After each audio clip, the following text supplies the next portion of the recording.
नमस्कार. मी रोहित कुमार राजपूत, निवासी उपजिल्हाधिकारी तथा मुख्य कार्यकारी अधिकारी, जिल्हा आपत्ती प्रशासन, जिल्हा आपत्ती व्यवस्थापन प्राधिकरण.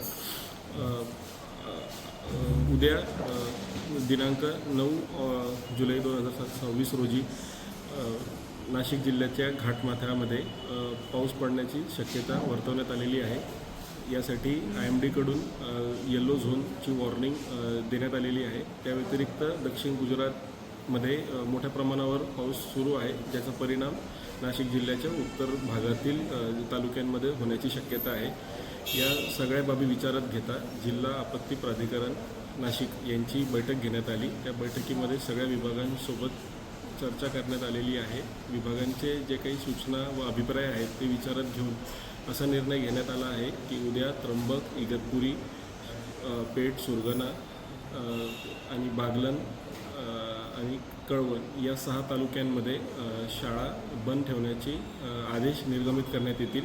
त्या व्यतिरिक्त जे पर्यटन स्थळ आहे,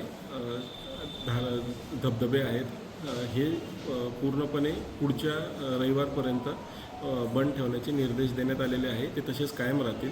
त्या व्यतिरिक्त जे आठवडे बाजार आहे, काही धार्मिक क्षेत्र आहेत, तिथे गर्दी टाळण्याची प्राधिकरणामार्फत आवाहन करण्यात येत आहे, जेणेकरून पावसाच्या याच्यामुळे कुठेही कोणाला अडचण येणार नाही.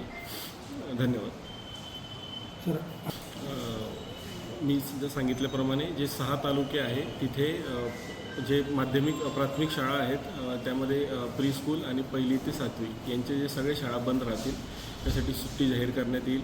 त्या व्यतिरिक्त जे आठवडे बाजार आहे ते स्थानिक परिस्थिती विचारात घेऊन त्यांनी स्थानिक जे क्षेत्रीय अधिकारी त्यांनी निर्णय घ्यायचा आहे. तथापि आपल्याकडून ते प्रतिबंधात्मक आदेश देण्यात येत नसले तरी तिथे गर्दी टाळण्याचं आवाहन करण्यात येत आहे.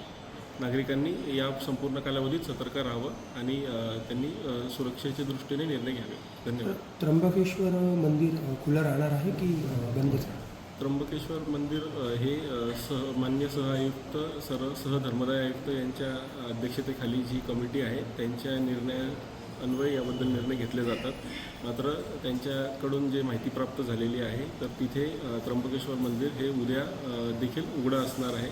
त्या व्यतिरिक्त सप्तशृंगी गडाबद्दल उपविभागीय अधिकारी कळवण यांच्याकडून निर्णय घेतले जातात. तर त्यांनी काल जो निर्णय घेण्यात आला होता त्यांच्यामार्फत 7 तारीख ते 9 तारीख या साधारण 9 म्हणजे उद्या परवापर्यंत ते बंद राहणार असं त्यांनी निर्णय घेतलेला आहे आणि तो तसंच कायम राहणार आहे.